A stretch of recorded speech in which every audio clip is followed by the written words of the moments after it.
Hello children, next characteristics and location of images for concave lens. By using concave lens, if you place the object in front of the concave lens, where the image is forming and what type of image is forming. Here only two cases.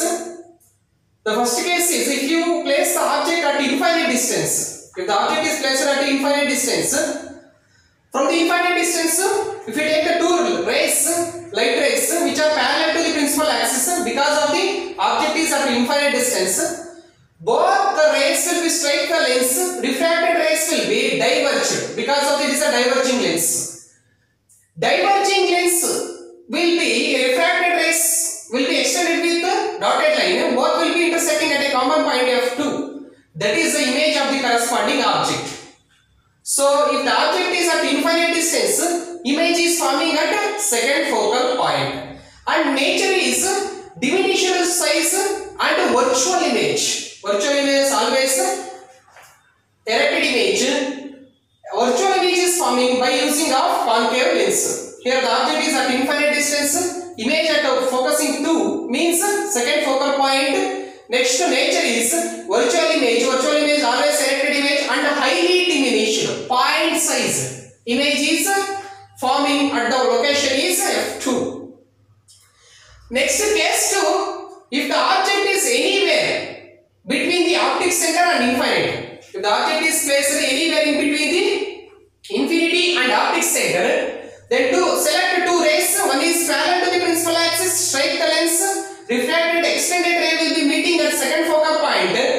Next to second ray is which is passed through the optic center, which is undeviated. So that the intersection of these two, this is extended ray and this is a incident ray or undeviated ray. So that A dash B dash is nothing but the virtual images of the A B. Means here the virtual image always erected image and again diminished image.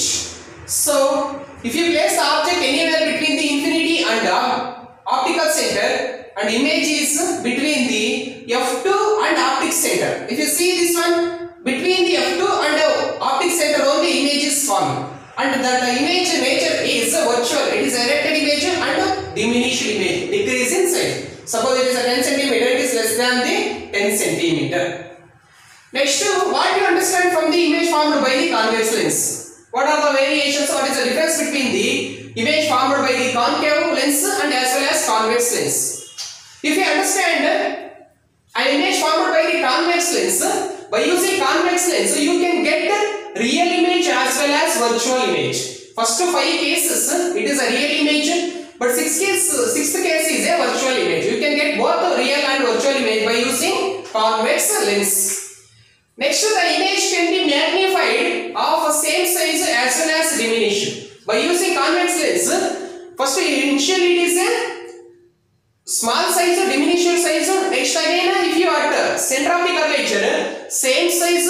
Next, between the location of the, depending upon the location of the object, it is either increased size, decreased size and same size also. In the case of the convex lens. And the image can be inverted as well as erect. We already know real image is always inverted and virtual image is always erected image.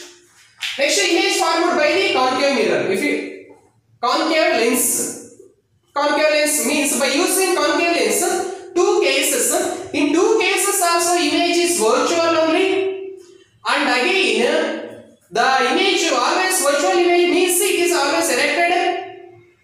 And one more thing, it is a diminished image. In both the cases also, it is a diminished image with respect to the object. So that by using the concave lens in two cases, you can get only erected image means virtual image and diminished image only. By using convex, you can get magnified image, diminished image and same size image. You will get the real as well virtual with the help of the convex lens.